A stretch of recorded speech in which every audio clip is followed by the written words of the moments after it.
সময়ের পরিক্রমায় আর স্থাপত্য বিজ্ঞানের উৎকর্ষে বাড়ি নির্মাণ পরিকল্পনায় ব্যাপক পরিবর্তন এসেছে। স্থাপত্য শিল্পীদের ধ্যান ধারণাও ক্রমশ বদলে গিয়েছে। বর্তমানে ঘরবাড়ি, হোটেল কিংবা রেস্টুরেন্ট নির্মাণের বৈচিত্র্য দেখলে তাজ্জব বনে যেতে হয়।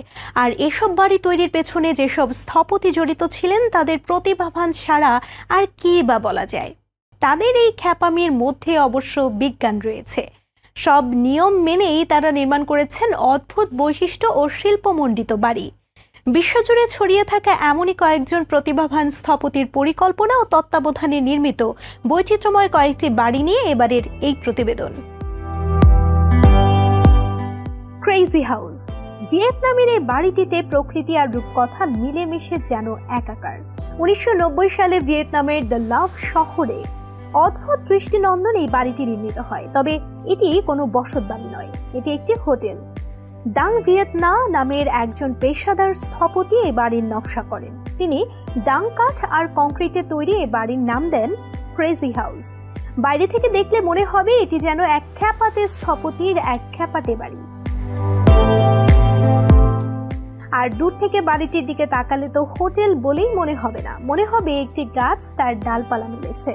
হোটেলের দরজা জানালার নির্দিষ্ট কোনো আকার নেই, ঘরের আকারও তেমন এবড়ো থেবড়ো, ছাদের আকৃতিও সমান নয়। সেখান দিয়ে গাছের ডালপালা আর শিকড় নেমে এসেছে। পুরো হোটেলের চারিদিকে কাঠের তৈরি নানা ভাস্কর্য। বড় বড় গাছের মোটা মোটা গুড়ি কেটে তৈরি হয়েছে সিঁড়ি। হোটেলের প্রতিটি ঘর এক একটি প্রাণীকে থিম করে বানানো। পিঁপড়ে, বাঘ, সিংহ, হরিণ এমন সব প্রাণীর ভাবনা দেখা যায় এক একটি রুমে।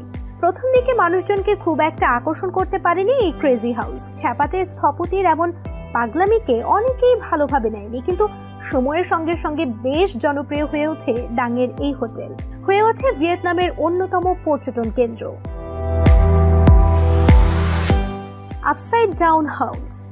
নর্থ পোল্যান্ডের এক ছোট্ট গ্রাম শিমবার্গ। ছোট্ট এই গ্রামটি দিনে দিনে হয়ে উঠেছে পর্যটকদের আকর্ষণের কেন্দ্রবিন্দু।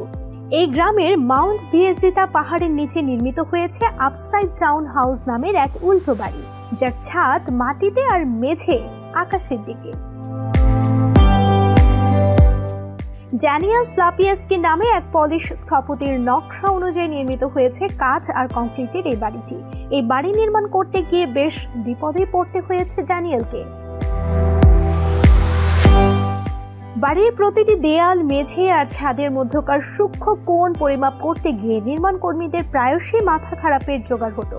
ফলে কিছুদিন পরপরই অনেক নির্মাণ কর্মী কাজ বন্ধ করে চলে যেতেন। পরে আবার তাদের বুঝিয়ে সুঝিয়ে এনে কাজ করানো হতো। পরবর্তীতে 2007 সালে এই বাড়ি নির্মাণ কাজ সম্পূর্ণ হয়।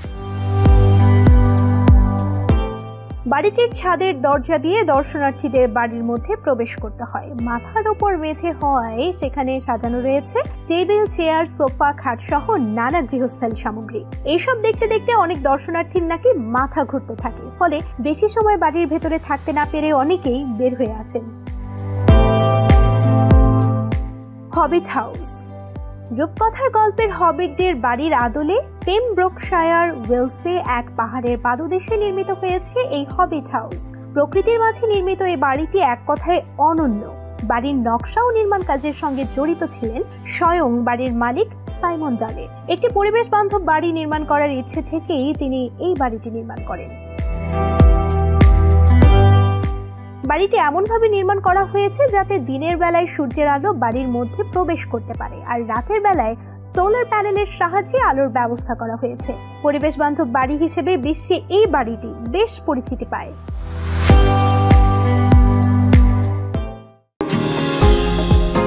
নিউ ইয়র্ক থেকে সম্প্রচারিত TVN 24 টেলিভিশন বিশ্বজুড়ে বাঙালির কণ্ঠস্বর।